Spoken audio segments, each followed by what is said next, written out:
Hello, friends. Welcome to Akul Mac Live. My name is Chandrakant. We know that there has been sanctions on the Russian Federation and Russian allies. The Russians have invaded Ukraine, and there is a lot of destruction going on at this point in time. Destruction of cities, buildings, hospitals, schools, and also the civilians are dying in Ukraine specifically. At the same time, the Russian soldiers are also dying at the war front. So, while this is all happening, nobody is actually dousing the fire, and there are putting a lot of sanctions on Russia, putting Russia into a corner. As part of these sanctions, the Russian media, which is called Sputnik, is also being sanctioned.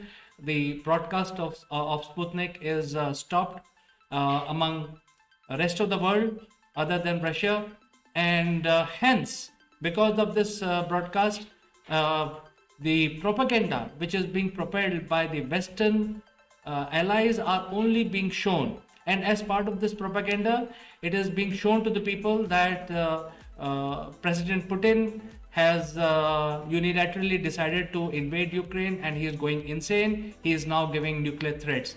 What is the reality? Let's analyze this in today's program.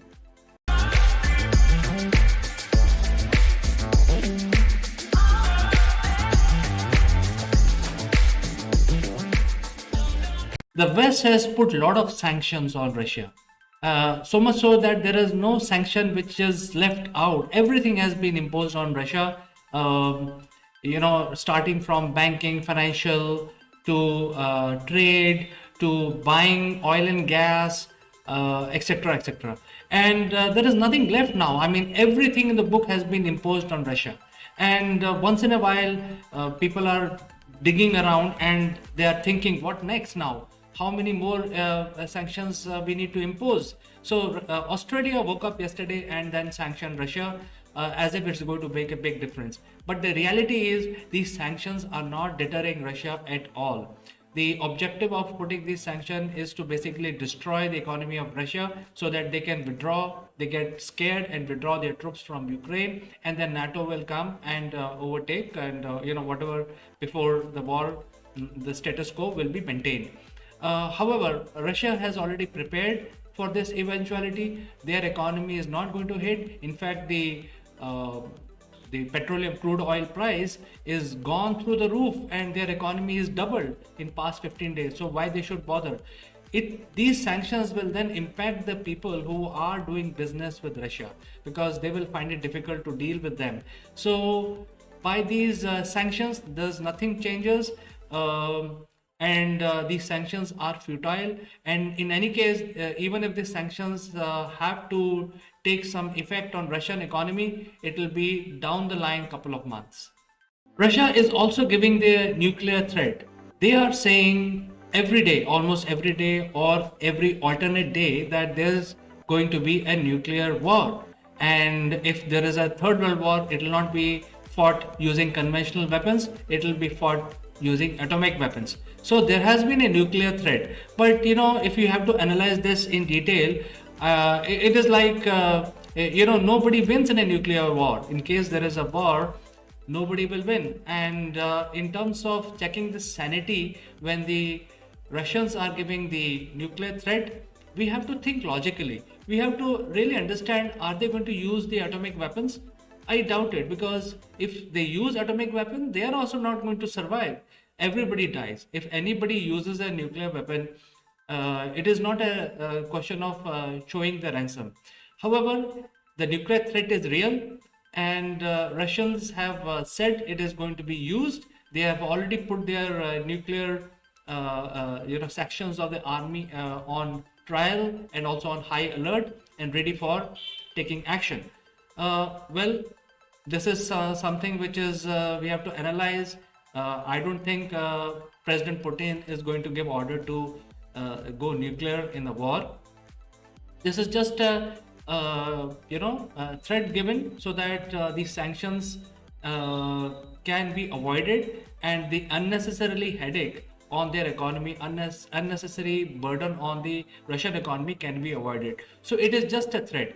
I think in India we are pretty used to it, because whenever there is a war between India and Pakistan, the very early days of the war, the Pakistan comes out with a nuclear card, and then India simply says, "Hey, we are not impressed." So we are not impressed is the most powerful statements that we should look at. I don't think these are all calculated moves, and I don't think Mr. Putin is going to give order to use the nuclear weapons in this small war. Now let us understand the pattern of the invasion.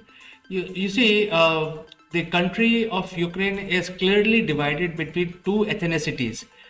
One is of the West, which the Russians are saying that they are affected by the new Nazism, and most of them are influenced by the West and they want to go to the West. However, there are 30%, 30 to 40% people who are from the Russian descent, and their lineage is from the mainland Russia, and they are living mostly on the east side. So if you look at the pattern of this invasion, it is mostly coming from the north and east. In fact, the province of Donetsk, and there is one more, Luhansk, had been declared as independent countries by Russia, and they have also recognized them as separate countries. Crimea on the south was already annexed in 2014.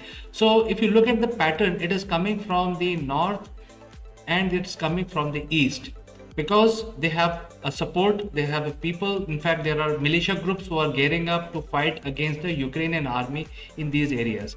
Now, if you look at the three large cities of Ukraine, the Kiev is the largest one, and it looks like that the Russians have stalled, because I think some negotiations are going on. They have not yet surrounded Kiev. However, Kharkiv have been completely destroyed. It's the second largest city of Ukraine, and it is completely surrounded.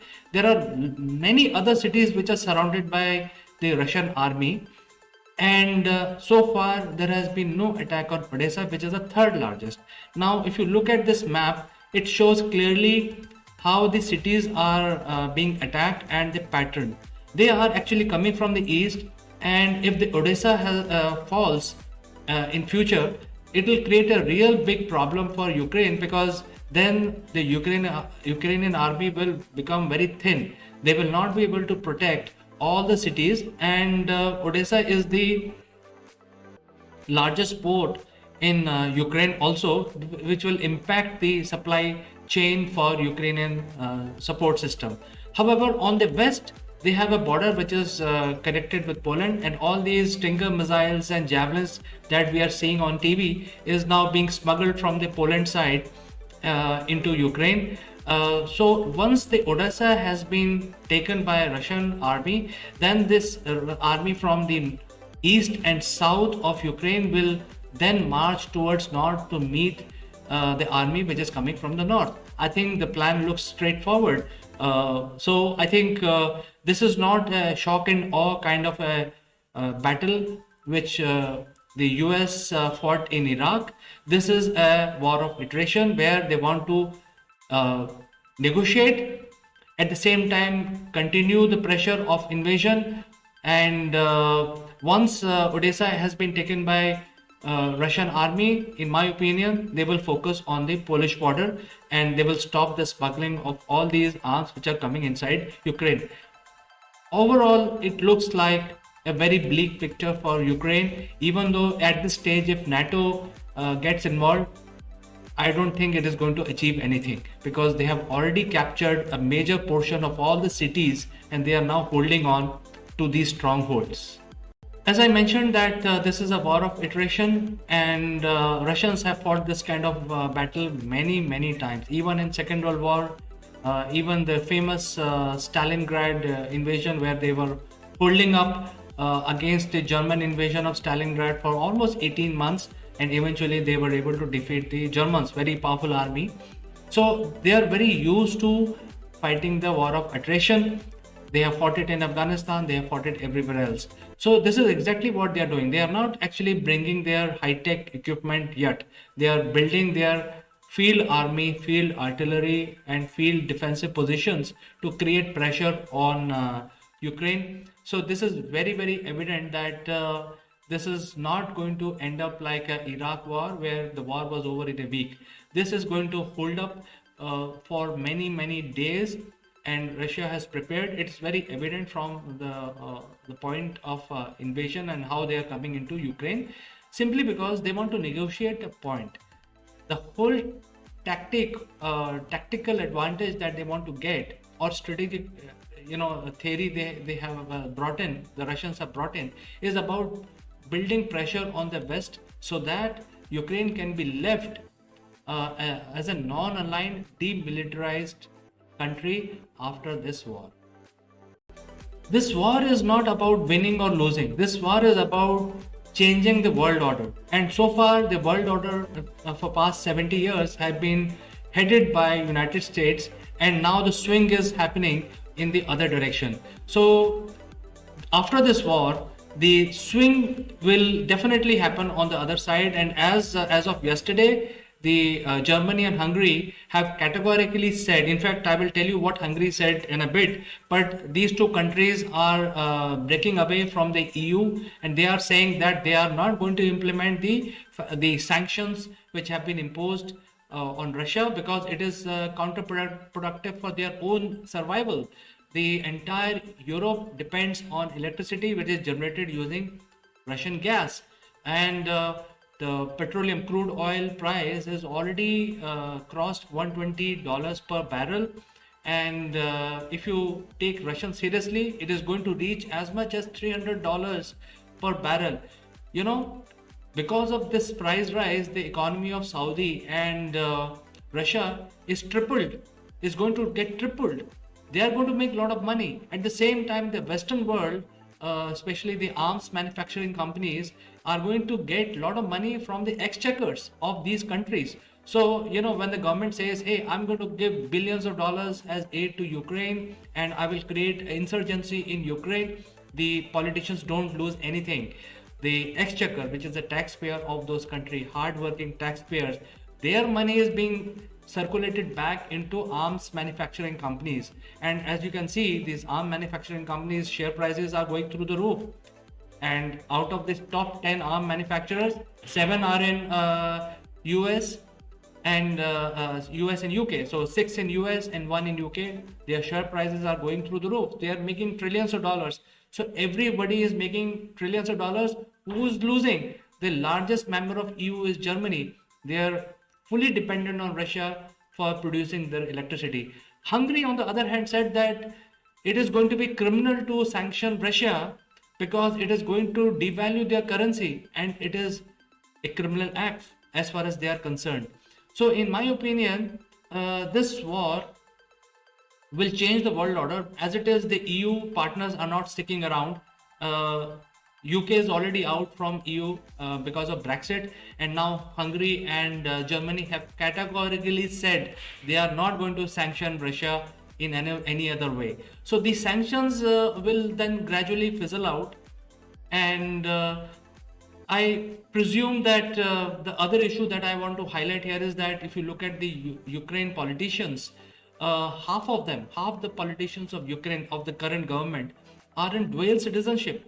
I think that is the hypocrisy of the highest order. They are asking their civilians to fight using Kalashnikovs against a war machine which is 100 times more advanced than them, and almost 50% of them have dual citizenship of Western countries. So I think this is a very, very hypocritic war that we are seeing. And let's look at the question of sanity. When we talk about sanity, I think the Russians are very, very strategic. They are not doing a shock and awe. In fact, they are doing war of attrition. They are building pressure on the West, and they are negotiating so that Ukraine can be demilitarized and remain non-aligned after this war. So friends, do let me know what you think about this. Do you agree with my points which I've raised? And if you agree, tell me what you like about my analysis.